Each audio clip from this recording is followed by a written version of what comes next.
Good evening. I'm Jeff Bennett. Amna Nawaz is away. On the NewsHour tonight, Democrats on Capitol Hill push Trump administration intelligence officials for answers on why they used a commercial messaging app to discuss war plans.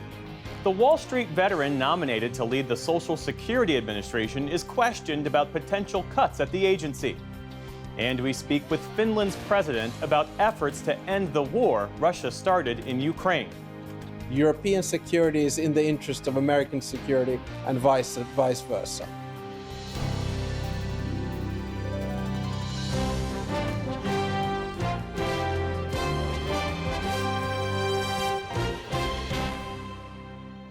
Major funding for the PBS NewsHour has been provided by the ongoing support of these individuals and institutions, and friends of the NewsHour, including Kathy and Paul Anderson, and Camilla and George Smith.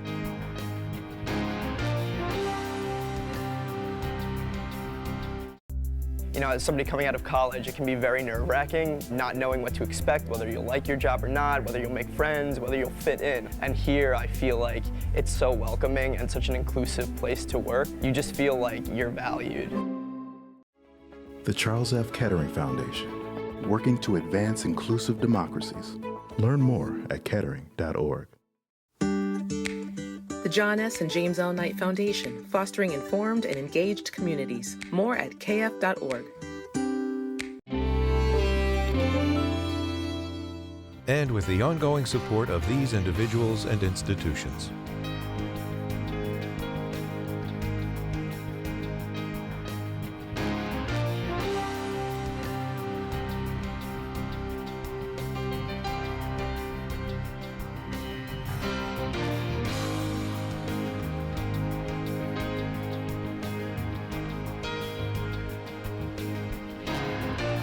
This program was made possible by the Corporation for Public Broadcasting and by contributions to your PBS station from viewers like you. Thank you. Welcome to the NewsHour. A typically ordinary Senate hearing on worldwide threats to the U.S. became contentious today following news of a major national security breach. The editor-in-chief of The Atlantic revealed yesterday that he was accidentally put into a chat on the Signal messaging app with top U.S. officials as they discussed military strikes in Yemen. Two of those officials testified in the Senate hearing today. Our congressional correspondent, Lisa Desjardins, has our report. I can just say this. If this was the case of a military officer or an intelligence officer, and they had this kind of behavior, they would be fired. Democrats on the Senate Intelligence Committee today hammered CIA Director John Ratcliffe and Director of National Intelligence Tulsi Gabbard over the Signal chat security breach. Director Ratcliffe, were you on the group chat? Senator, I was on a Signal messaging group. So you were the John Ratcliffe on that chat? I was. Thank you, thank you. Throughout the heated hearing, Ratcliffe and Gabbard stayed cool, confirming they do use the encrypted app for work purposes and stating it's allowed for high-level use. Initially, both denied the chat contained classified information. To be clear, I haven't participated in any Signal group messaging that relates to any classified information at all. Okay.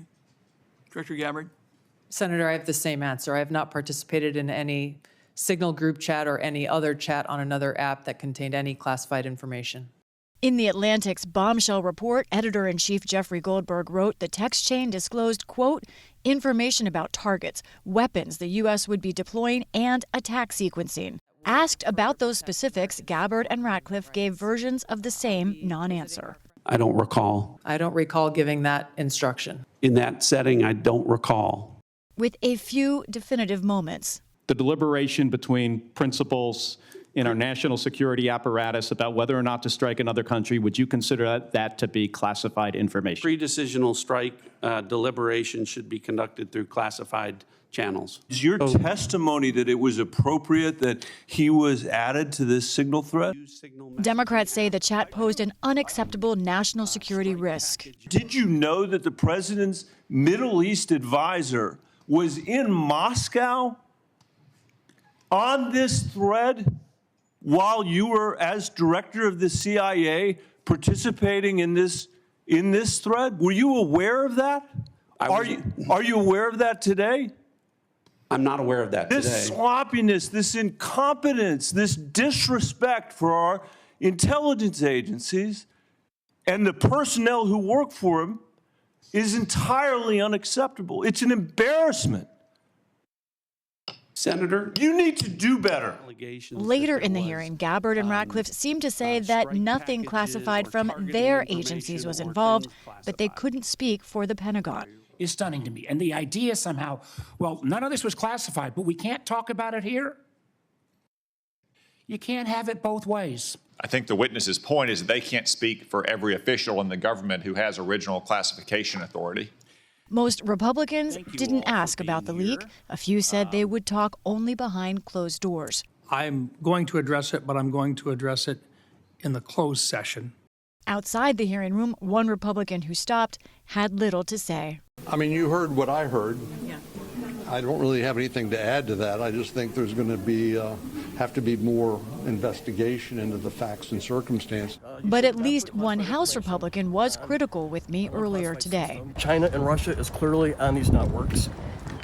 You put people's lives at risk when you do this, so it's wrong. There's no ambiguity here.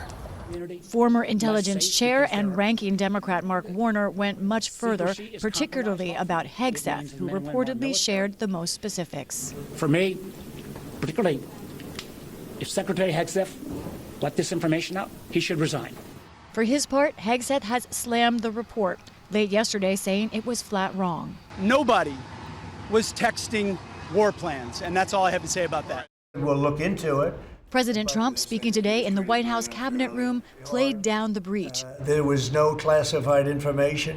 And called on National Security Advisor Mike Waltz, whose account added Goldberg. Waltz praised Trump, blasted the press, and offered no contrition. All of this eclipsed a hearing that was supposed to focus on outside threats, like Iran, which Gabbard said is not building a nuclear weapon currently, but Iran's enriched uranium stockpile is at its highest levels and is unprecedented for a state without nuclear weapons. And like cartels, named the top threat this year. Independent Angus King of Maine noticed something not in the report. Has global climate change been solved? Why is that not in this report? And who made the decision that it should not be in the report when it's been in every one of the 11 prior reports? Dominating not just the hearing, but much of Capitol Hill today was still the Signal chat. It is absolutely unacceptable. With a dozen House Democrats who served in the military calling for an investigation, adding another question to the story. How will Capitol Hill Republicans in charge handle this breach by their own? For the PBS NewsHour, I'm Lisa Desjardins on Capitol Hill. And we asked each of the Republican senators on the Intelligence Committee to join us for an interview tonight, but none accepted our invitation.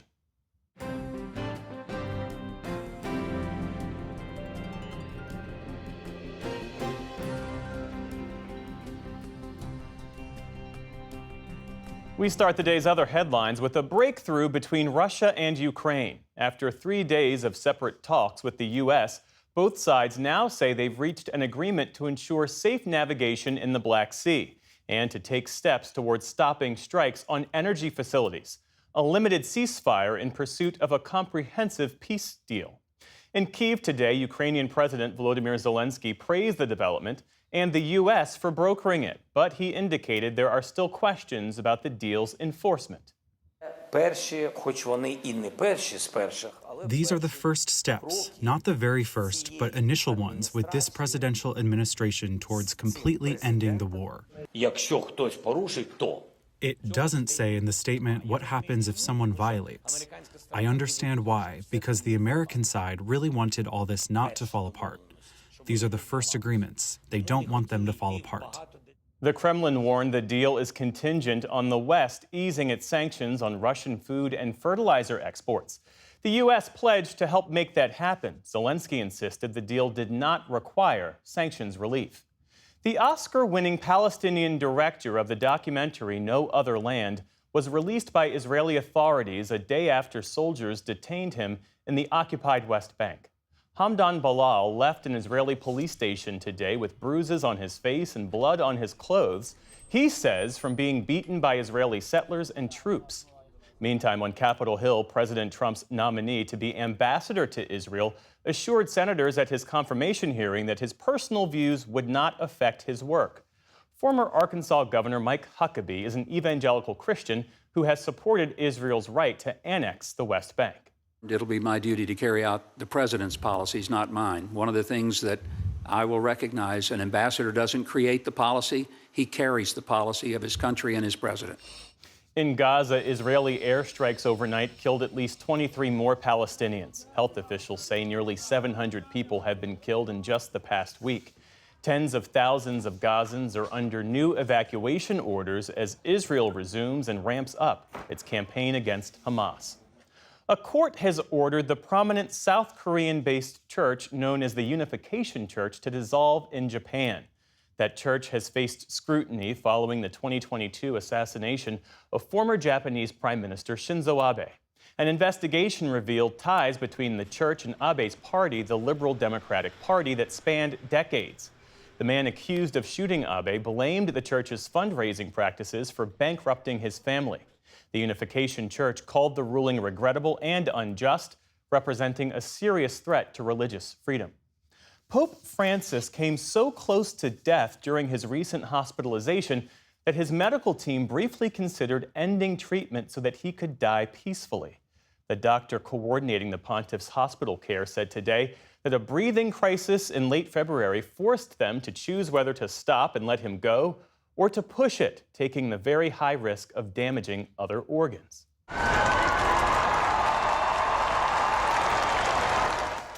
Pope Francis made his first public appearance in more than 5 weeks on Sunday from his hospital window in Rome. He's under doctors' orders to avoid large gatherings for the next 2 months while he recovers. And it was another day of gains on Wall Street, but those gains were minimal. The Dow Jones Industrial Average finished up by less than 5 points, while the Nasdaq notched the biggest gain. The S&P 500 also had a positive but quiet finish on the day. Still to come on the NewsHour, a potential turning point in Sudan's civil war. We look at the history of public media as Republicans scrutinize its federal funding. And the bankruptcy of 23andMe raises questions about the future of millions of people's personal data. This is the PBS NewsHour from the David M. Rubenstein Studio at WETA in Washington, and in the West from the Walter Cronkite School of Journalism at Arizona State University. President Trump's nominee to lead the Social Security Administration faced tough questions today on Capitol Hill about the future of that agency and about the staffing cuts and other changes carried out by Elon Musk and his Doge team. White House correspondent Laura Barron-Lopez has more. The committee will come to order. The harsh words came before Frank Bisignano even had a chance to speak. How the websites are crashing and seniors are getting lost in the system. It is clear that this is happening around America today. It is time to bring a halt to Doge destruction of Social Security before it goes any further. As Democratic senators challenged President Trump's nominee to lead the Social Security Administration on the drastic changes at the agency. All as Elon Musk goes on a cost-cutting campaign across the government that is expected to impact the program, which serves about 73 million retired and disabled beneficiaries. What I will commit to is that I will run the agency and I will be in charge of the agency. Bisignano, who recently called himself, quote, a Doge person, pledged to protect private information and improve customer experience, but was quickly forced to defend recent actions directed by Musk's team, known as the Department of Government Efficiency. Last week, the acting commissioner of Social Security, who is openly working with Elon Musk, actually threatened to shut down the entire agency, including plans to lay off nearly half of its workforce, close physical offices across the country, and slash phone services. When you have a system that is not working now, do you think it's a great idea to lay off half of the employees? I don't know if, do I think it's a great idea to lay off half of the employees when a system doesn't work? I think the answer is probably no. President Trump has repeatedly pledged to not cut back benefits from the popular program, which keeps millions of older Americans out of poverty. But Musk has been publicly hostile to the agency, calling it the biggest Ponzi scheme. More recently, Commerce Secretary Howard Lutnick said if Social Security checks were paused, only fraudsters would scream and yell. The easiest way to find the fraudster is to stop payments and listen. Yeah. Because whoever screams is the one stealing. Yeah. Comments that Democratic senators pounced on in today's hearing. Do you agree with Secretary Lutnick that only fraudsters complain when the government fails to send Social Security checks? I don't think anyone would appreciate not getting their Social Security check on time.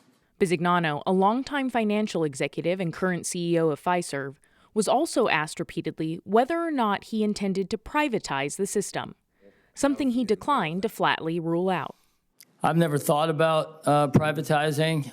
It's not a word that anybody's ever talked to me about, and I don't see this institution as anything other than a government agency that gets run for the benefit of the American public.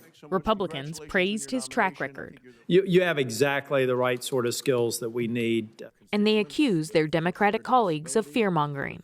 The attack all day has been on DOGE and undercutting Social Security and shutting it down or privatizing it or whatever it is. The bottom line is the President of the United States has said very clearly that we are not going to cut Social Security benefits. But Senator Maria Cantwell, who said DOGE had wrongly pegged one of her constituents as deceased, stopping his payments for months, said the impacts were already being felt. He had to go down to the building in Seattle, the federal building, that you're trying to close, and stand in line for hours and hours and hours to try to say he wasn't dead and to stop taking his money. Bisignano is expected to soon be confirmed as millions of Americans wait to see what comes next for benefits and services. With that, this hearing is adjourned. Thank you, sir. For the PBS NewsHour, I'm Laura Barone-Lopez.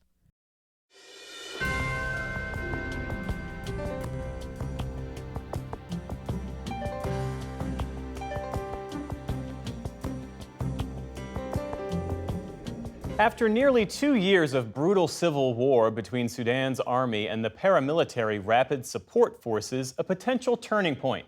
The army recaptured the presidential palace and the center of the capital city, Khartoum, last week. Our William Brangham gets a dispatch from the ground.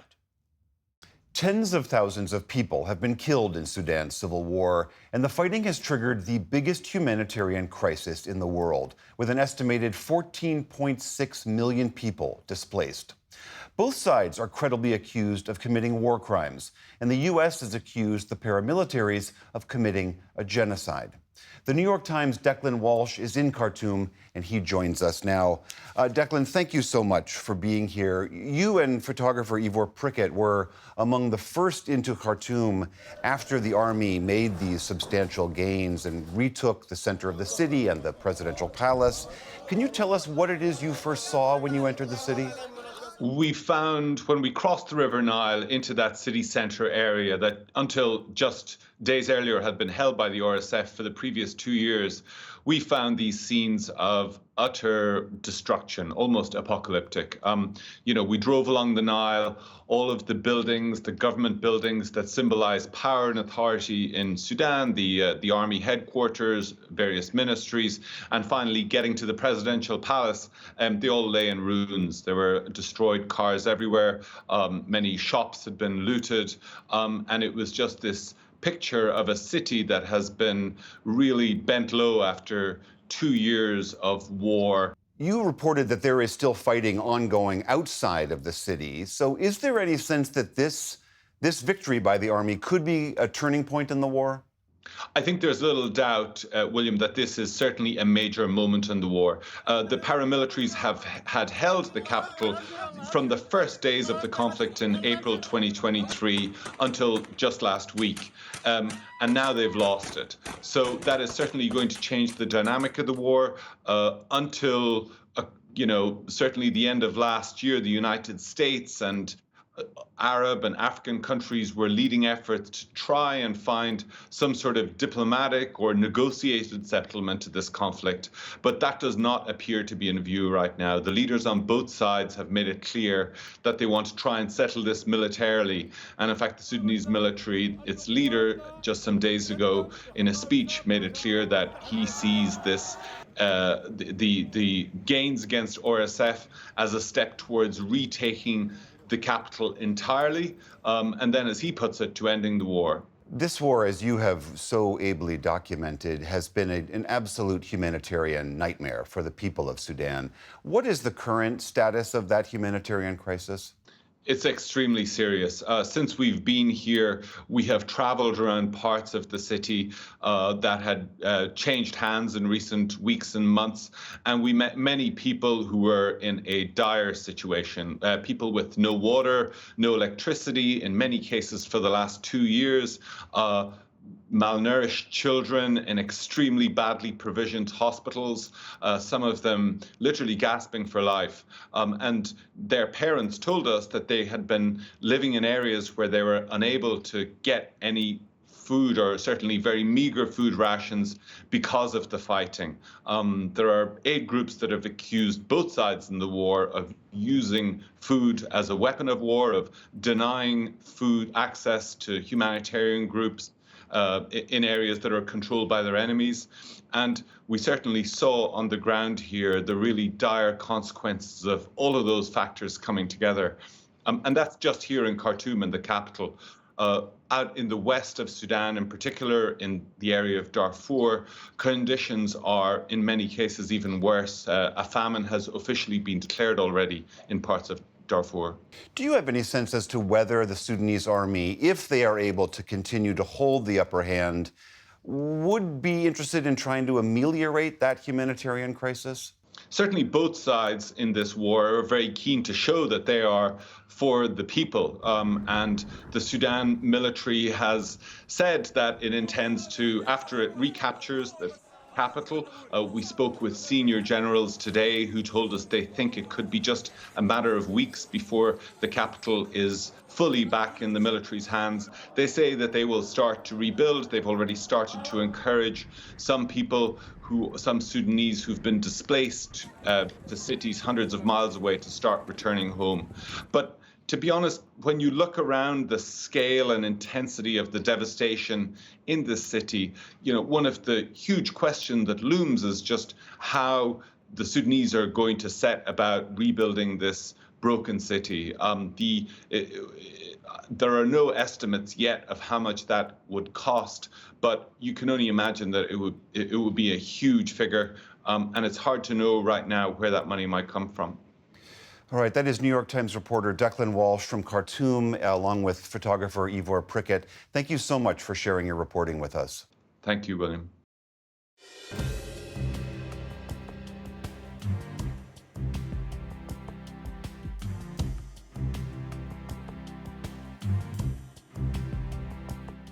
We return to the Russian invasion of Ukraine. The Russians and Ukrainians appear to have agreed on which types of energy-related facilities will be safe from attack during a limited ceasefire. And as we reported earlier, there's now an agreement to ensure safe navigation of ships in the Black Sea.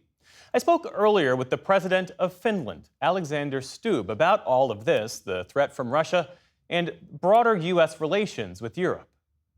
President Stubb, welcome to the NewsHour. Thanks. As broader peace talks continue in Saudi Arabia, the U.S. today said an agreement has been reached to ensure safe navigation in the Black Sea.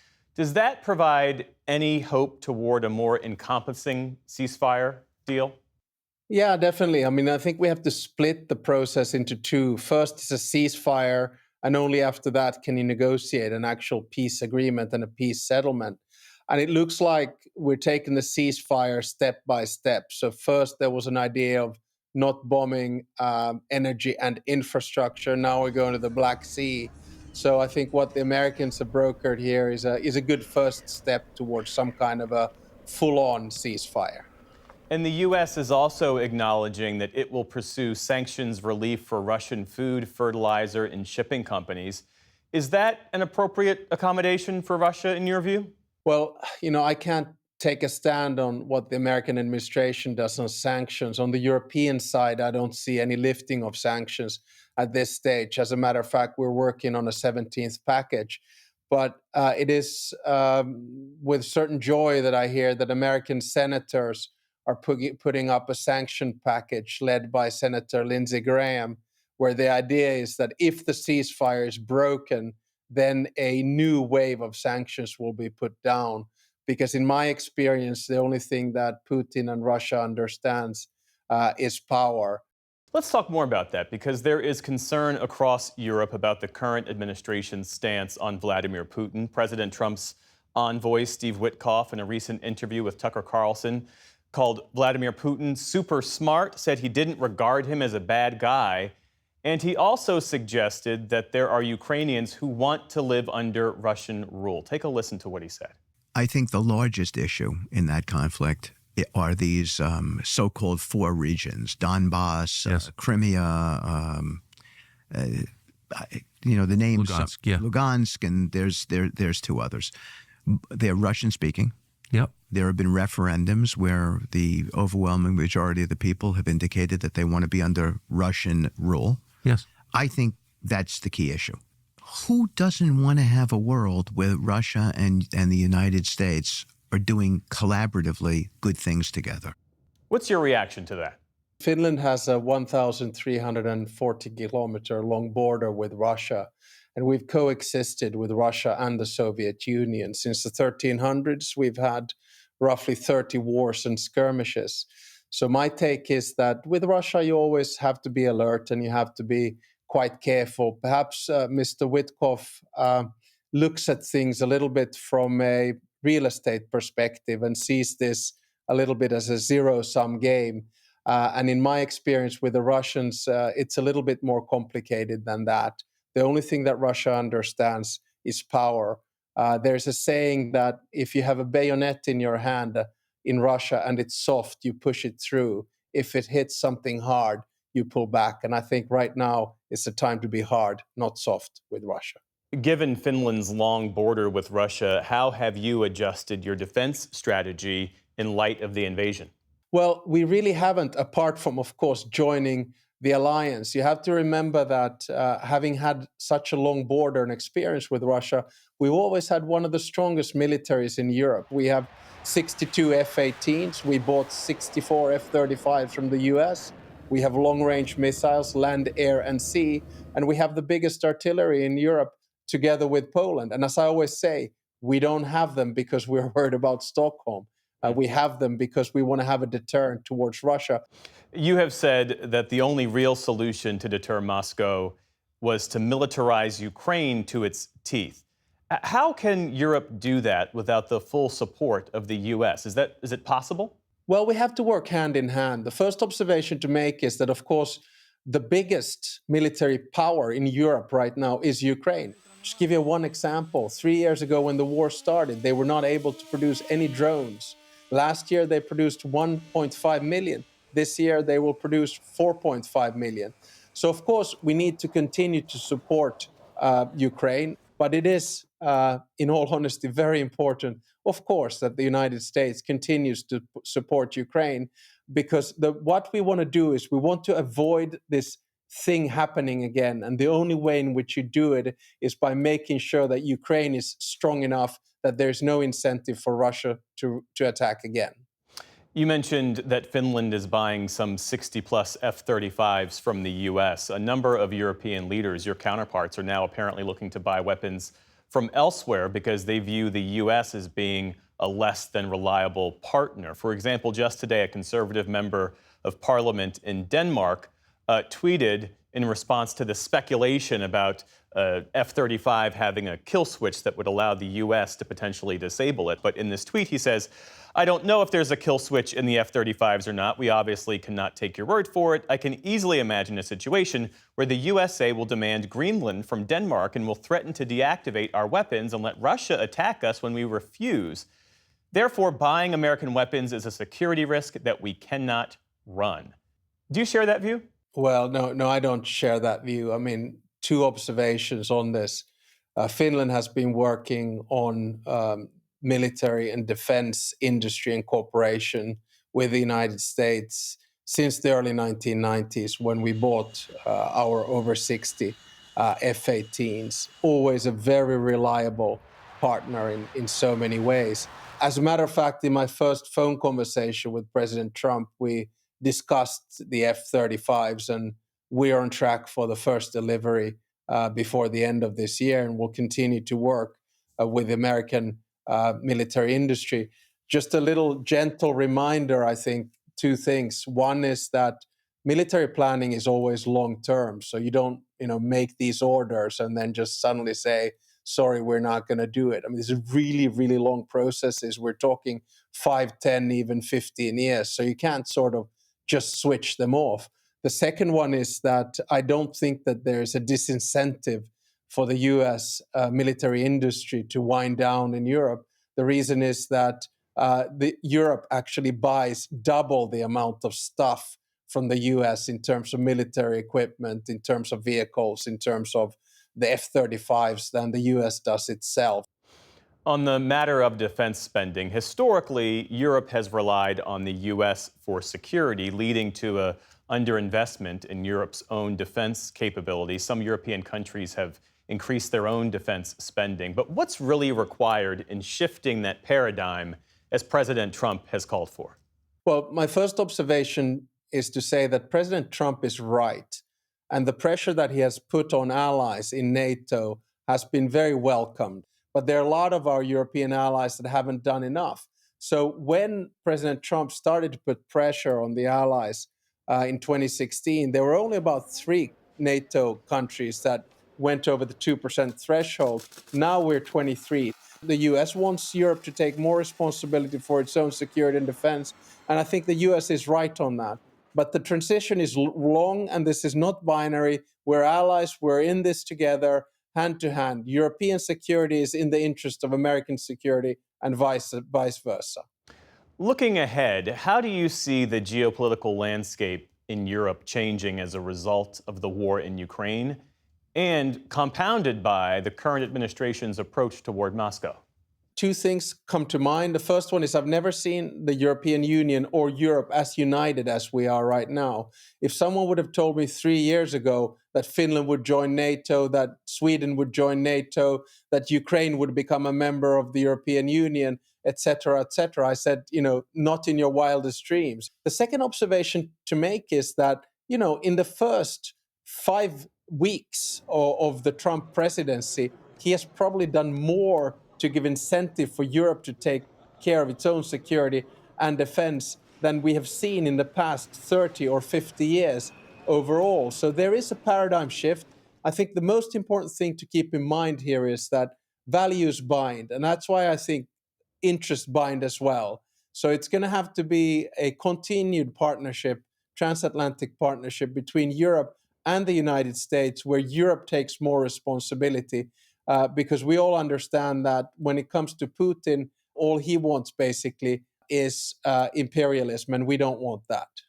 The President of Finland, Alexander Stubb, thank you for your time and for your insights this evening. My pleasure.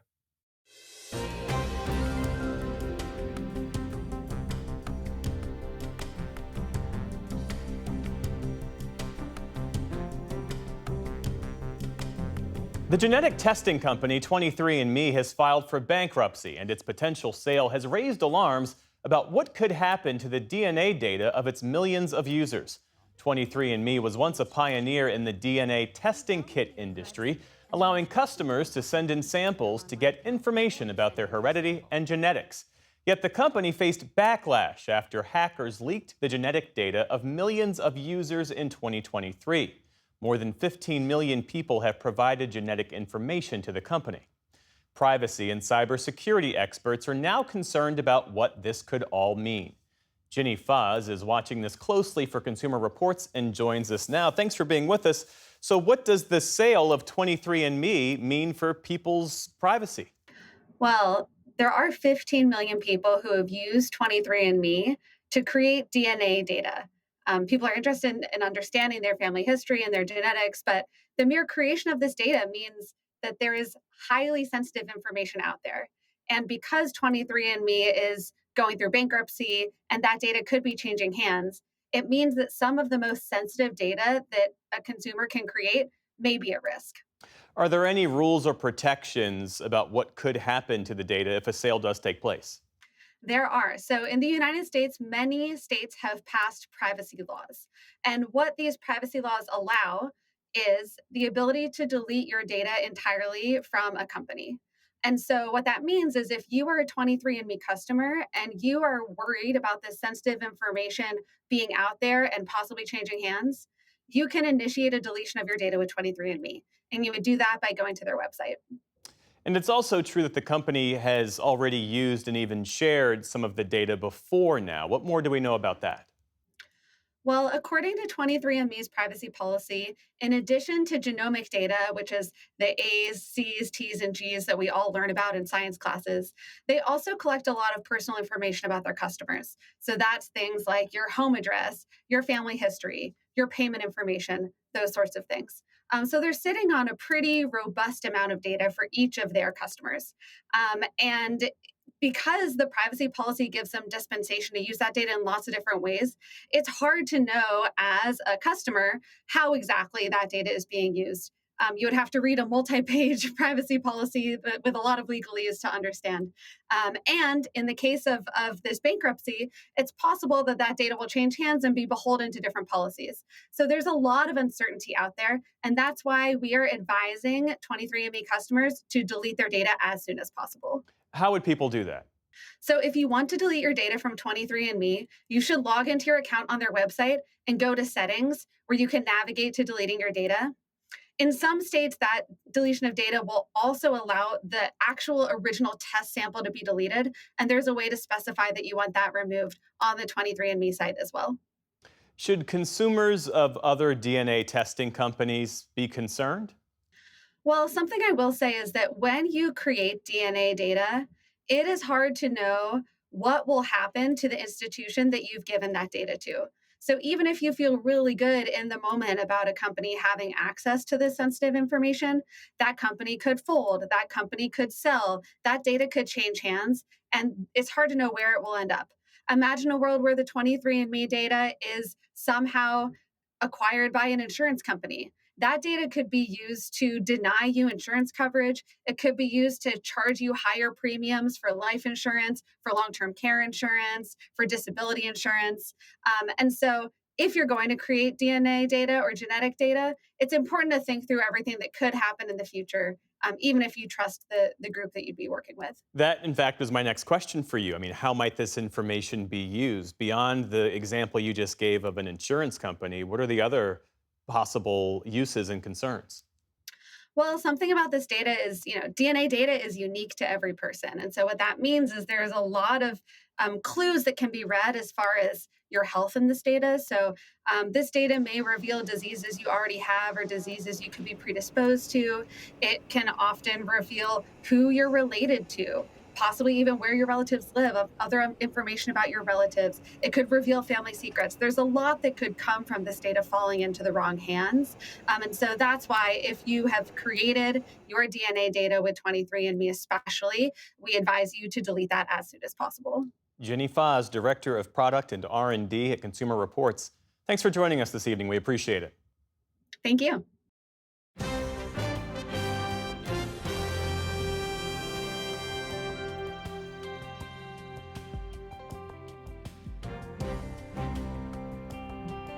President Trump today voiced his support for defunding America's public broadcasters.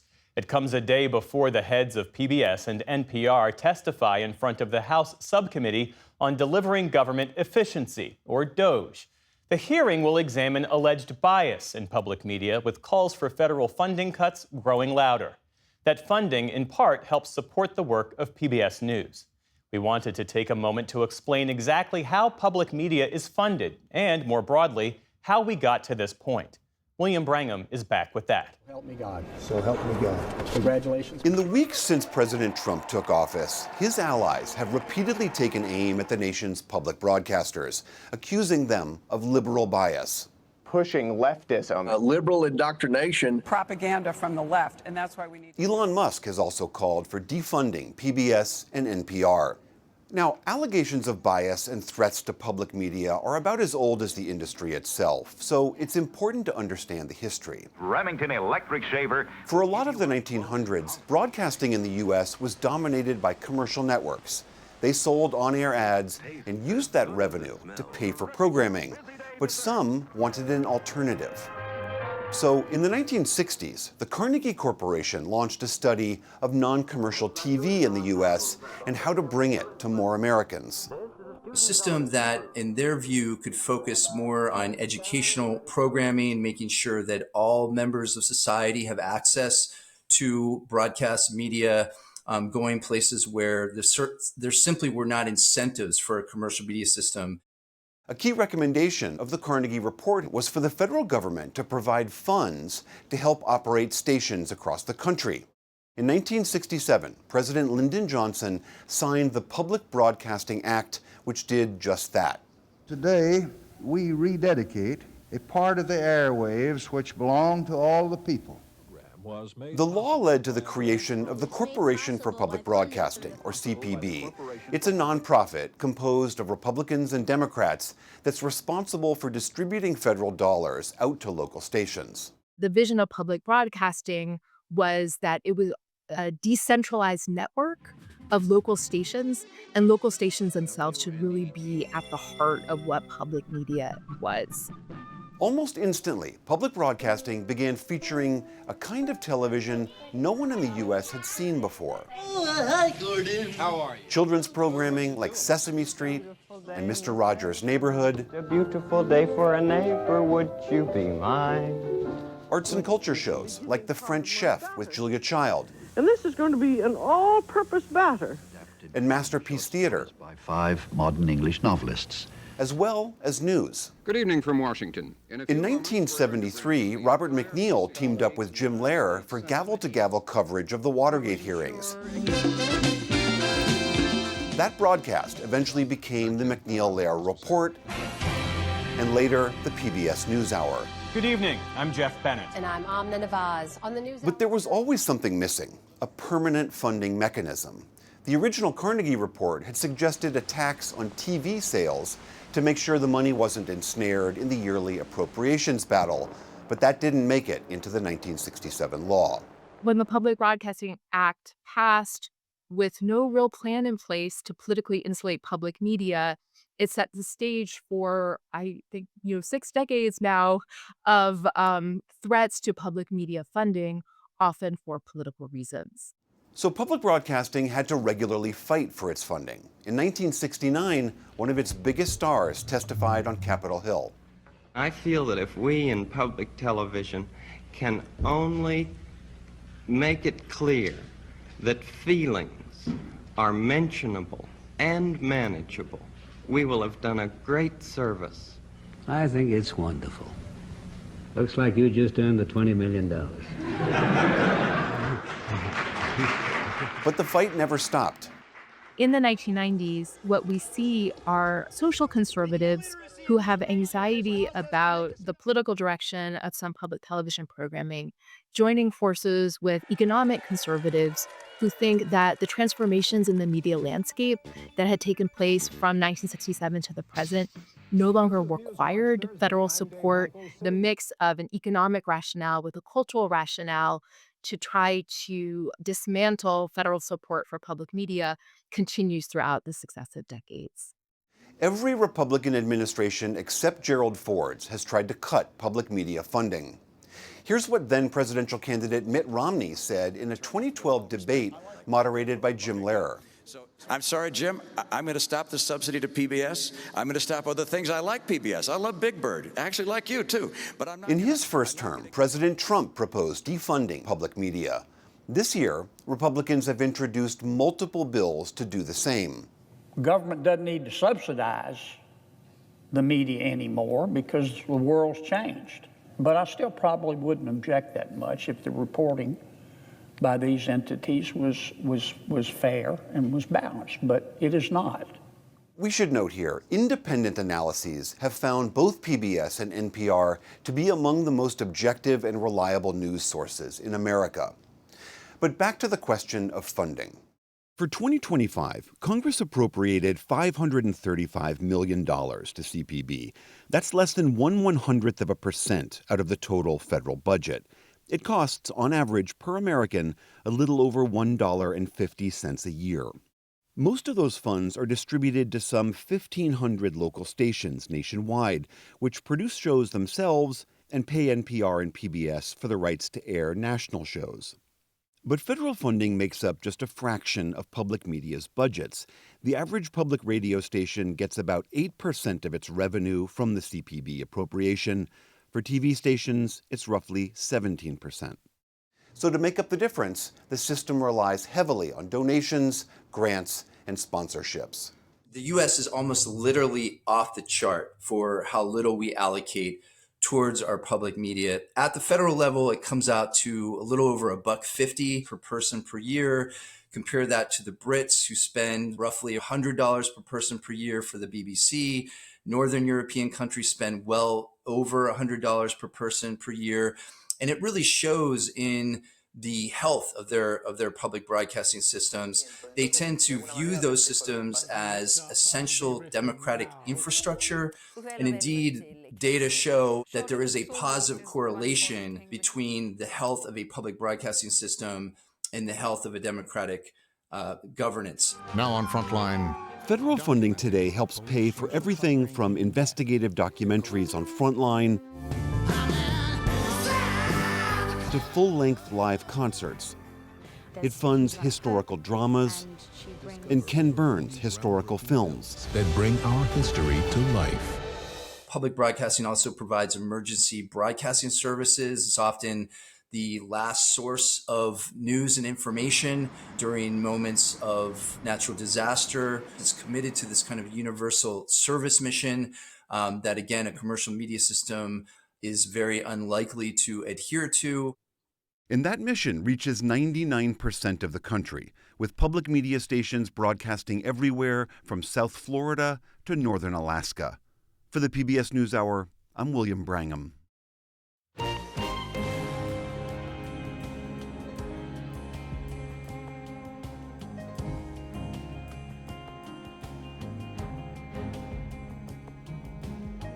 Famed magazine editor Graydon Carter rose through the ranks at Time, Life, Spy, The New York Observer, and ultimately Vanity Fair, becoming known for his sharp wit and keen eye for talent. Under his leadership, Vanity Fair transformed into a cultural juggernaut, known both for its celebrity profiles and quality journalism. Now Carter is sharing his story in a new memoir, When the Going Was Good, an editor's adventures during the last golden age of magazines.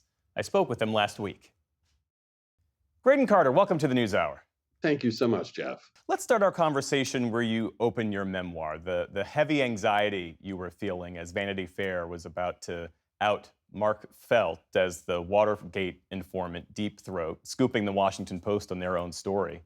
What was going through your mind at that moment, and what did that story represent in the life of Vanity Fair? Well, it was a great scoop for us, but it was also a sort of display of how we played a very long game. It had started 2 years earlier when I'd gotten a call from a lawyer who said he represented a man called Mark Felt, who I'd never heard of before, and said that he was Deep Throat. And we talked for a while, and I thought we'll follow up on it, because I used to take any phone call that came in just in case there was a lead onto something. And I signed one of my editors to the story, David Friend, and he worked with the lawyer off and on for 2 years on this, finding out about Mark Felt, trying to verify that he was in fact Deep Throat. And we had issues because he was suffering from creeping dementia at the time, so it wasn't 100% solid. And then I got married and went on my honeymoon and was waiting at the Nassau airport to come back to New York. And I got a call from David Friend on my wife's cell phone, because I didn't have one at the time, and saying that we released the story that morning. And they were waiting for confirmation from Woodward and Bernstein. And finally, just before we got on the plane, they confirmed that Mark Felt was Deep Throat. So it was a huge hit for us, and it went around the world. It was on every newspaper, everywhere, and it was one of journalism's last great secrets. So before Vanity Fair, you co-founded Spy Magazine back in 1986, which had this reputation for fearless satire aimed mostly at the rich and powerful. Tell me about that transition from Spy to Vanity Fair, the shift from outsider provocateur to establishment tastemaker. Well, I didn't quite feel I was in the establishment when I came to Vanity Fair, but I had a period in between where I took over the New York Observer. That period that sort of helped the transition into Vanity Fair. But when I got to Vanity Fair, it was not a pleasant experience for the first couple of years because we'd spent 5 years at Spy writing about Vanity Fair, its editors, its writers, the House voice. And so I wasn't the most popular candidate when I arrived. We are living in this moment now where billionaire media owners are increasingly becoming the gatekeepers of information, and they shape the public discourse to serve their own benefit.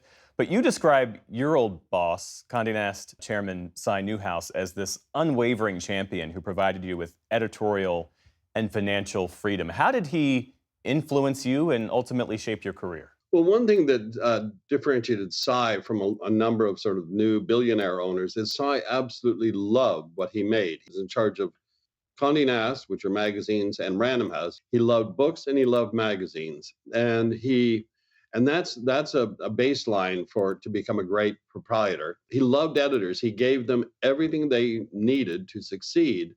If you did, that was wonderful. But if you didn't, you could never fault him. Even if you last there, like I did for 25 years, there's a million little failures along the way. He was unwavering in his support, and that made all the difference because all you really care about is the confidence of your proprietor.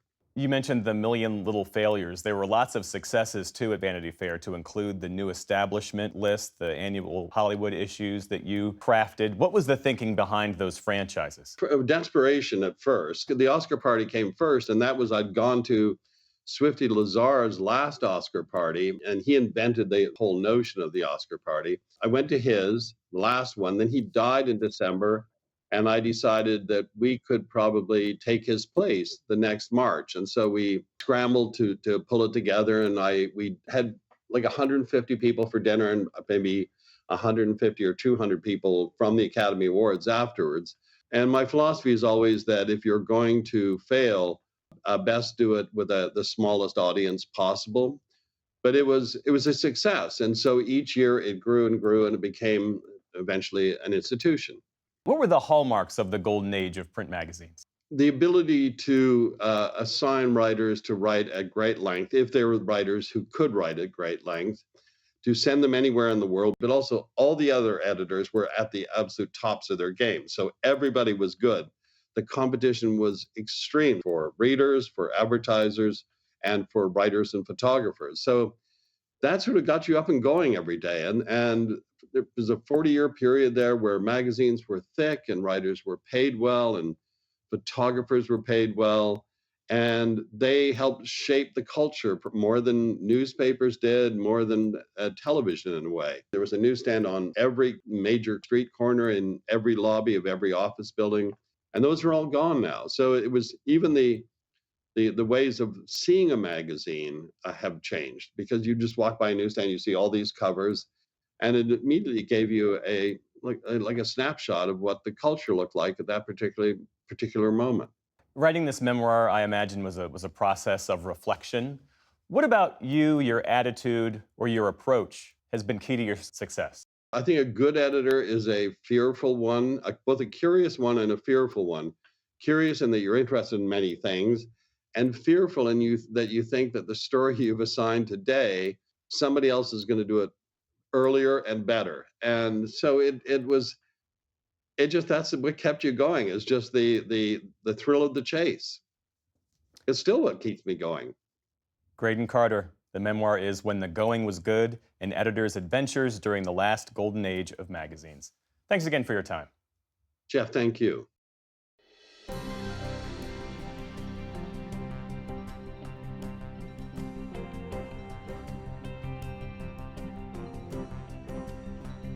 Remember, there's a lot more online, including a look at President Trump's attempt to ban transgender service members from the U.S. military. That's at pbs.org/newshour. And that is the NewsHour for tonight. I'm Jeff Bennett. For all of us here at the PBS NewsHour, thanks for spending part of your evening with us. Major funding for the PBS NewsHour has been provided by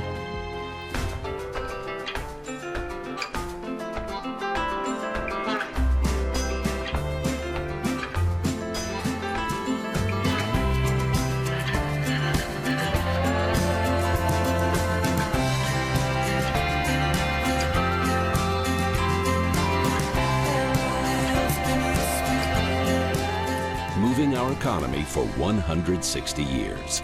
BNSF, the engine that connects us. Two retiring executives turn their focus to greyhounds, giving these former race dogs a real chance to win.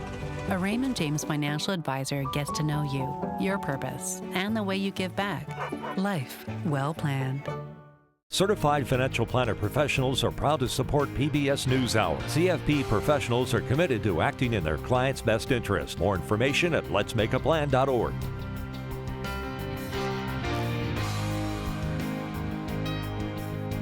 Carnegie Corporation of New York, working to reduce political polarization through philanthropic support for education, democracy, and peace. More information at carnegie.org. And with the ongoing support of these institutions.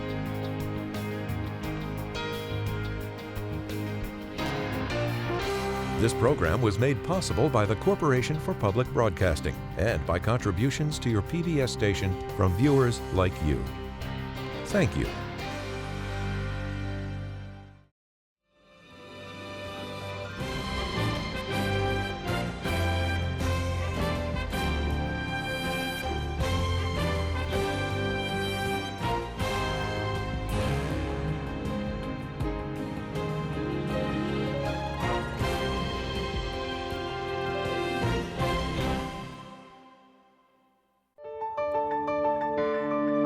You're watching PBS.